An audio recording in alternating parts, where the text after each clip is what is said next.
Welcome to today's Seidokan Saturday. Today, hopefully, I think, will be the last of the series of Bunkai concepts. Now, I've thrown out a lot of theories that some are derived from actual historical context, others from instructors that I've talked to, others from my own observation and combative experience, a variety of sources from overkill to strict obvious interpretations and everything in between. So today, hopefully, I think is going to be the last one on how to look at kata for interpretation. And today's concept is numbers. Numbers are very important. Now, understand again, in the old Oriental cultures, numerology is a big thing. The number 108, for example, in China is a symbol of eternity, of completeness, of heavenliness. And so most of the Shaolin Kung Fu forms, at least in the older days, are 108 movements long. In Okinawan culture, which is largely derived from somewhere between Japanese and China, because they were on that trade route and there was a lot of cultural exchange, the same kind of concepts exist. It's not uncommon in many cultures. For example, biblically, you'll hear the term 40 days and 40 nights a lot. The duration of the flood, how long Jesus fasted, so forth, so on. Not to get all religious on y'all and whatnot, but 40 days and 40 nights was an ancient Hebrew term for what we would in today's terms say, well, that took literally forever. Well, it's not literally forever any more than it was literally 40 days and 40 nights. It's a numerical symbolism that expressed a concept. Wow, that was a long time. So in kata, we have two kinds of numbers. Typically, we'll see the number 2 and the number 3 quite frequently in terms of the performance of the kata. I'm not talking about the numbers like Seisan means 13, Goju Shiho means 54. I'm not talking about those things as much as the actual repetitions within the kata themselves. One of those repetitions is symbolic, and this is Okinawan culturally accurate. Okay? The first repetition we'll see is movements that go to the left and to the right. For example, Pinyan Shodan, right? We have the same thing. Pinyan Nidan, we go one way and we turn. We do essentially the same movement in the other direction. And we see this throughout the kata. We have a left and a right. They'll be either at 90-degree angles or, as in Anaku, for example, at 45-degree angles. Goju Shiho, we'll see them at the same 45-degree angles. So we're going left and right.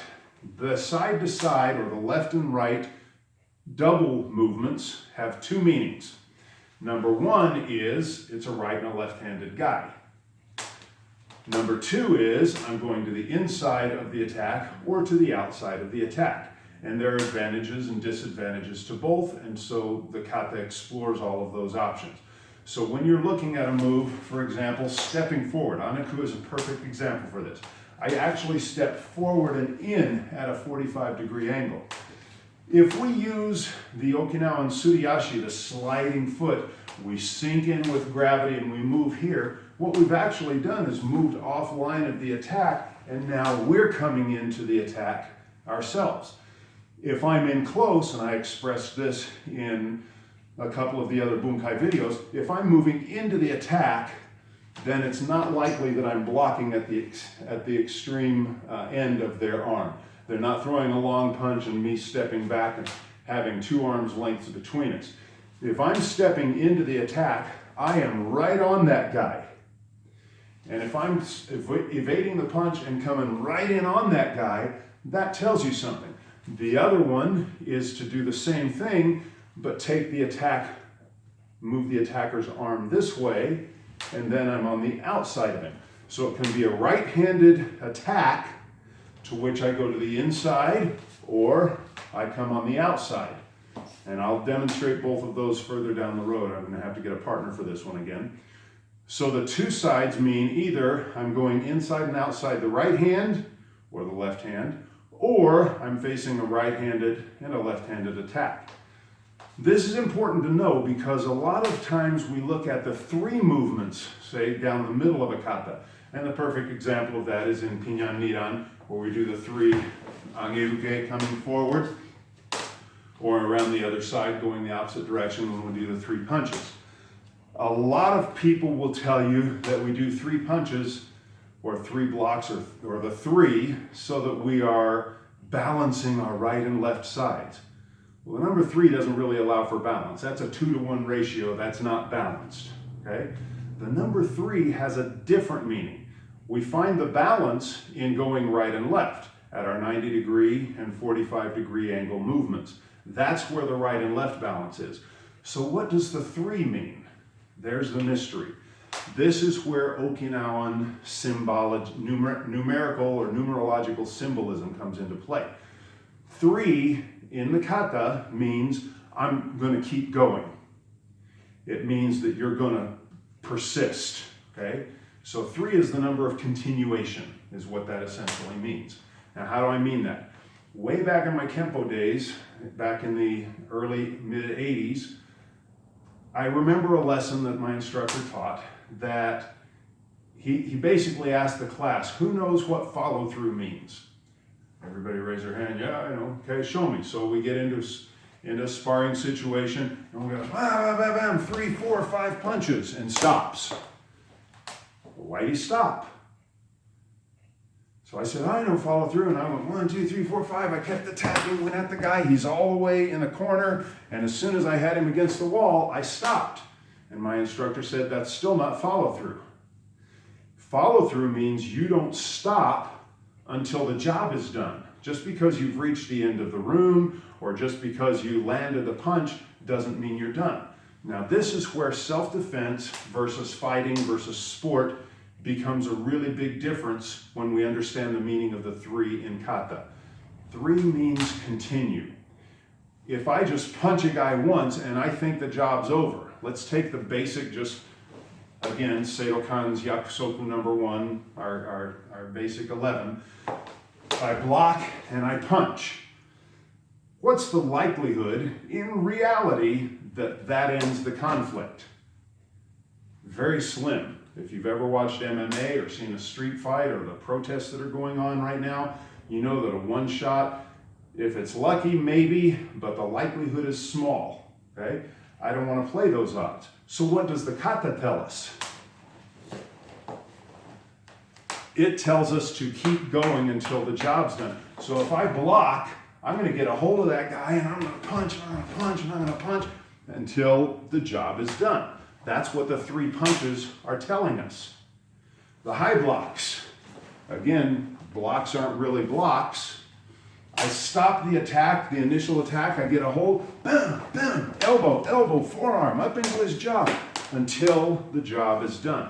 So the number 3, when we see a repetition of 3 in the kata, is not a right and a left balance thing. That's accomplished with the side-to-sides and the 45s. The 3 teaches one main principle, and this is numerologically correct, this is culturally correct, this is Okinawan historically correct. The 3 teaches us that we are going to persist nonstop, not just for 3, but for however many it takes. In Japanese terms, the word is zanshin. Zanshin is all 3 elements of mind, body, and spirit in focus. In kendo, if I strike a blow and go, "Hi, I won," they'll take the point away from me because I didn't exhibit zanshin and I disrespect my opponent by bragging. If I strike a blow and keep my focus and keep my guard, then I'm likely to get the point. This is the translation of the 3 extended, okay? So instead of a single point, even if this hits the guy, we don't block punch and then just walk away. We block punch, and I'm picturing my punch, even if I'm not physically punching, mentally and spiritually, I'm still focused on my opponent until I'm absolutely certain that the job is done. The lesson of the 3 is follow through. Whether that means following through mind, body, and spirit, 3, zanshin, okay? Or whether that means physically following through until the conflict is done. Now, if you look at the Koryu kata, the older kata, the pinyans have that 3 repetition down the center enbusen, almost always. If you look at the older kata, there aren't as many that do that. Kusanku has it a little bit, but you won't see the 3 repetition in Chinto. You won't see the 3 repetition in Goji Shiho. You won't see the 3 repetition in Naihanchi. You see it a little bit in Pasai. And that again, there's a lesson in that. So when you look at the 3, understand that it's the concept of follow through. Balance in the kata is right and left. Inside and outside the attack, right arm or left arm attack. The 3 in the kata means keep going, persist until the job is done. Look at your kata that way and see if you don't discover something interesting in terms of self-defense. Now, there are applications for fighting, for sparring, for sport, for tournament, but primarily look at it in terms of self-defense, the concept of continue until the job is done. Don't just strike once, that iken hisatsu, 1 punch kill concept. That comes from drawing the sword and cutting and a whole other host of historical things I don't want to get into.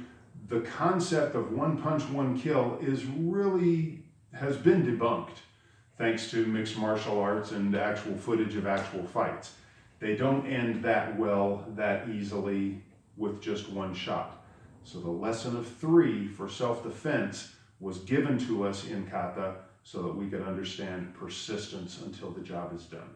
I hope that's another helpful look. This is the last of the bunkai that I plan to talk about. We'll talk about next week kata specific outside of bunkai, and then we're going to start looking at actual Seidokan techniques that use all of the principles that I've discussed from the first video on. Economy of motion, hips, stance, footwork, etc. Hopefully that's helpful. Hopefully it wasn't too long. I tend to get long-winded and I apologize. Please like, click, subscribe, share these, help other people. And thanks again for joining another Seidokan Saturday. Until next time, keep practicing.